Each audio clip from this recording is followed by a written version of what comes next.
The internet is full of bro science, fake knowledge, half information, or propaganda. Your quest of reliable, authentic health information ends here. So subscribe this channel and hit the bell icon, and you never have to go anywhere else ever again. So blood donation. What should you know about blood donation? See, blood donation एक process है जो आपकी मर्जी के खिलाफ नहीं लिया जा सकता।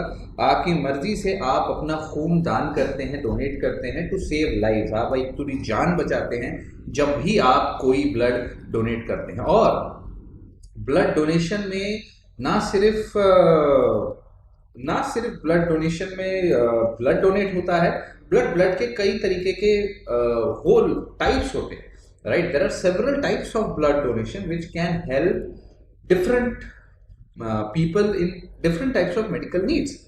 एक तो होता है whole blood donation, right. This is the most common type of blood donation, जिसमें सारा का सारा ब्लड लिया जाता है और जिसमें एक पूरा का पूरा ब्लड निकाल लिया जाता है। Then blood can be separated, जिसके ब्लड के अंदर जो पार्ट्स हैं उसके पार्ट सेपरेट किए जा सकते हैं। रेड ब्लड सेल, प्लाज्मा और platelets. Red blood cell, plasma and platelets, ये तीन चीजें। One thing is called apheresis. Apheresis means आपको एक मशीन से हुक किया जाता है और वहां से आपके जो ब्लड है उसको कलेक्ट करके ना कंपोनेंट्स निकाले जा सकते हैं। यानी red blood cell, plasma, platelets और बाकी का अनयूज कंपोनेंट आपको वापस डाल दिया जाता है। सो ये भी पॉसिबल है। ऐसा नहीं है कि सिर्फ पूरा का पूरा ब्लड निकाला जाएगा, ऐसा नहीं है। You can donate only plasma which is called plasma donation, plasma pheresis, जिसमें एक लिक्विड पोर्शन होता है आपके ब्लड का, सिर्फ वो डोनेट होता है। दिस प्लाज्मा ये हेल्प करता है दूसरे किसी के ब्लड को इजीली क्लॉट होने में। अगर किसी का ब्लड बहुत पतला हो गया, ब्लीडिंग हो रही है, तो ये प्लाज्मा डोनेट करके आप क्लॉट कर सकते हैं। और इसमें प्रोटीन्स होते हैं, इसमें कुछ सब्सटेंसेस होते हैं जैसे कि इलेक्ट्रोलाइट्स। ये इलेक्ट्रोलाइट्स हेल्प करते हैं बॉडी को नॉर्मल फंक्शन में। तो plasma is very commonly given to liver disease patient. वो लिवर के अंदर आपका कोएगुलेशन प्रोफाइल्स होते हैं, बर्न पेशेंट को दिए जाते हैं, सीवियर बैक्टीरियल इन्फेक्शन वाले पेशेंट्स को दिए जाते हैं और इनको प्लाज्मा दिया जाता है क्योंकि उनको ब्लीडिंग हो सकती है। प्लेटलेट डोनेशन मतलब सिर्फ प्लेटलेट कलेक्ट किए जाते हैं, बाकी सब वापस। सो ये ब्लीडिंग को स्टॉप करने के लिए अगेन बहुत ज़रूरी है, क्लम्पिंग, क्लॉट फॉर्मेशन के लिए। और प्लेटलेट डोनेशन दिया जाता है पेशेंट जिनको ल्यूकीमिया है, पेशेंट जो कीमोथेरेपी हो रही है, जिनके बेबीज या छोटे छोटे बेबीज हैं जो सिवियर इन्फेक्शन से जूझ रहे हैं, इन लोगों को प्लेटलेट्स दिए जाते हैं। Then there is red blood cells, basically double red cell donation. This allows you एक डबल रेड ब्लड डोनेशन का मतलब है जितना भी आपके ब्लड निकालेंगे उसमें जो रेड ब्लड सेल निकलेंगे उससे double red blood cell donate किए जा सकते हैं जितना नॉर्मली होल ब्लड डोनेशन से मिलेगा। इससे क्या होता है, red blood sales oxygen delivery के लिए बहुत जरूरी है बॉडी के लिए। सो जिन पीपल को मेडिकल नीड है, जिनको रेड ब्लड सेल्स की कमी है, बहुत ज़्यादा सिवियर ब्लड लॉस है, जैसे कुछ चोट लग गई, इंजरी हो गई, उन लोगों को, या सीरियस एनीमिया है या सिवियर डिजीज है, उन लोगों को ये सिर्फ red blood sales RBCs donate किए जा सकते हैं।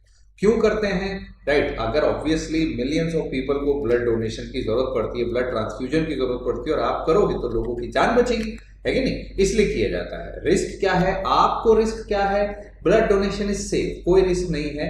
स्टेराइल डिस्पोजेबल सीरिंजेस और नीडल्स यूज होनी चाहिए, बस इतनी चीजें नवी। हर पेशेंट के लिए new sterile disposable equipment should be use and it is use each patient के लिए, right. There is no risk of contacting any blood borne infection by donating blood. Zero risk है अनलेस एंड अनटिल आप वही needle दूसरों में सब में पोंखते जाओ, राइट। ऑब्वियसली ऐसा नहीं होता कहीं भी ना, पहले जमाना अलग था, अब नहीं है ऐसा जमाना। So blood donation is completely safe and if you are a healthy adult you can usually donate 1 unit of blood without any problem to your health. 1 unit blood आप पूरा बिल्कुल आराम से डोनेट कर सकते हो और यहाँ तक के विद इन 24 आवर्स, 24 घंटे के अंदर आपका जो डोनेटेड ब्लड है आपकी बॉडी रिप्लेस कर लेगी उसको, वो लॉस फ्लूइड को।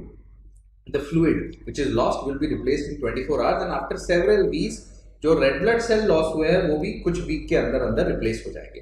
सो 1 to 2 unit rather you can do it. So again what is the requirement, right? Eligibility किसका कर सकते हैं, किसका नहीं कर सकते. Eligibility to donate whole blood, plasma, platelets, you must be number 1 in good health. Obviously अगर आप ही बीमार हो तो आपका ब्लड कैसे ले लेंगे, आप ही बीमार हो तो कैसे फायदा, राइट? आपका उम्र एटलीस्ट 16 से 17 साल की होनी चाहिए कम से कम, डिपेंडिंग अपॉन आपके स्टेट में, आपके कंट्री में क्या लॉ है, राइट? कई बार लीगल पैरामीटर्स अलग अलग होते हैं हर शहर में. और वजन आपका कम से कम 110 पाउंड होना चाहिए. 110 पाउंड मतलब अप्रोक्सीमेटली 50 केजी के ऊपर होना चाहिए कम से कम. और you should be able to pass the physical and health history assessment by a doctor. आपका फिजिकल एग्जामिनेशन और हेल्थ हिस्ट्री असेसमेंट होता है. अगर आपको मेजर बीमारियां हैं, समझ लो कोई मान लीजिए किसी को इन्फेक्शन है, किसी को ट्यूबरकुलोसिस है, किसी को सिवियर कोई और मान लीजिए प्रॉब्लम है, तो उनको ये नहीं करा जा सकता. एलिजिबिलिटी क्राइटेरिया रिक्वायरमेंट थोड़ी थोड़ी डिफरेंट हो जाती है हर एक सेंटर टू सेंटर में, और लोकल सेंटर स्पेसिफिक भी देखना होता है depending upon the area, right?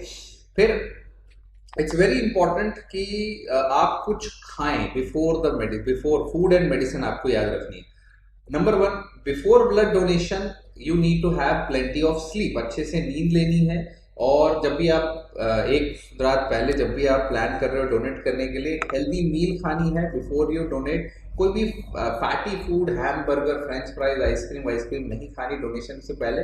Infection के लिए टेस्ट किए जाते हैं आपके, और ब्लड के अंदर काफ़ी सारे अगर क्योंकि जब भी डोनेट हो जाता है ना ब्लड, तो ब्लड अफेक्टेड है कि नहीं है इन्फेक्शन के लिए, उसके लिए fats that appear in your blood for several hours after fat eating food, तो वो हिंडर करेंगे टेस्ट रिपोर्ट्स को. और पानी पीना है आपको कम से कम half a litre of water, आधा लीटर पानी, 16 ounces 17 ounces, और या अदर फ्लूइड बिफोर डोनेशन. आधा लीटर पानी अच्छे से पी के आइए. And then if you are a platelet donor के लिए यू मस्ट नॉट टेक कोई भी एंटी प्लेटलेट दवा, इन्हें एस्पिरिन या कोई अदर ऐसी कोई एंटी प्लेटलेट दवाई अगर आप ले रहे हो खून पतला करने की, तो 2 दिन तक वो नहीं लेना है. अदरवाइज आपका नॉर्मल आपका ब्लड डोनेशन नहीं हो पाएगा. अदरवाइज कोई और दूसरी दवाई है वो आप ले सकते हो. Remember all these thing. जी हाँ, आप कोलेस्ट्रॉल की दवा ले सकते हो, आप शुगर की दवा ले सकते हो, आप बीपी की दवा ले सकते हो. और ये क्राइटेरिया नहीं है कि आपको बीपी, कोलेस्ट्रॉल, शुगर है तो आपका ब्लड डोनेट नहीं कर सकते. नो, ऐसा नहीं है. आपका शुगर कंट्रोल में होनी चाहिए, बीपी कंट्रोल में होना चाहिए, दैट्स इट उस समय. Then what is the procedure क्या है? ऑब्वियसली सुई लगाई जाती है, निकाला जाता है.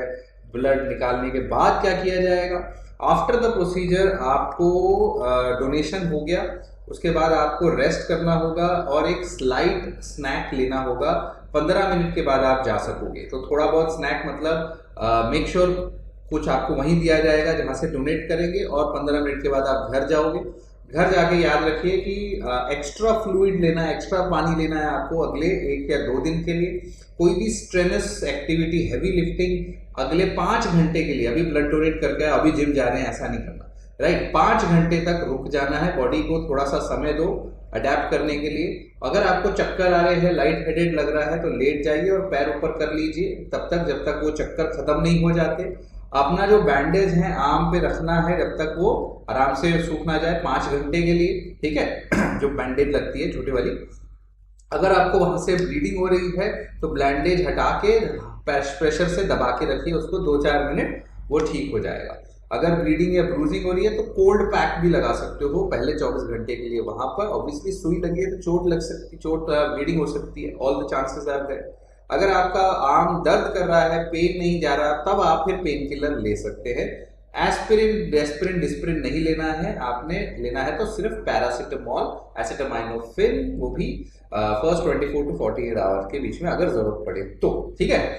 और अगर इसके अलावा कोई और दिक्कत है तो आप अपने डॉक्टर से बात कर सकते हैं. जैसे आपको चक्कर ही आ रहे हैं, नहीं ठीक हो रहे, बेहोशी सी लग रही है, कोई बम्प सा आ रहा है, पेन टिंगलिंग आर्म में पूरे जा रहा है, राइट। सो कई बार अगर वो सुई जो है वो खून की नस की जगह इलेक्ट्रिकल नस में चले जाए तो कोई कोई कॉम्प्लिकेशन हो सकते हैं। इसीलिए ऑब्वियसली एक ट्रेन्ड पर्सन उसको निकालता है, कोई भी नौसिखिया उठा के सुई नहीं घुसाता आपके अंदर।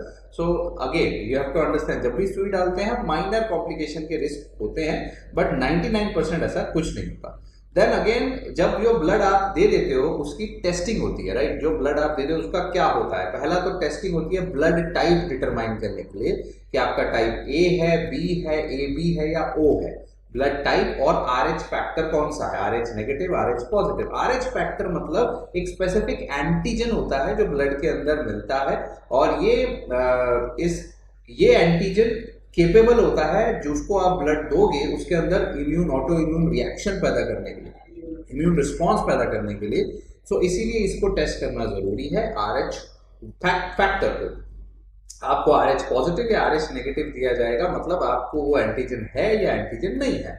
ये इंपॉर्टेंट है बिकॉज वो अगेन इम्यून रिएक्शन ना कर दे, ब्लड कंट्रास्ट का हो जाए, वो प्रॉब्लम ना आ जाए, राइट। उसके बाद आपका ब्लड में टेस्ट किए जाएंगे ब्लड बॉर्न डिजीजेस के लिए, हेपेटाइटिस के लिए, HIV के लिए, सिफिलिस के लिए, सेक्सुअली ट्रांसमिटेड डिजीज के लिए। सारी चीजें नेगेटिव है तो फिर ब्लड डिस्ट्रीब्यूट किया जाता है हॉस्पिटल्स में, क्लिनिक्स में, जहां भी जाना है।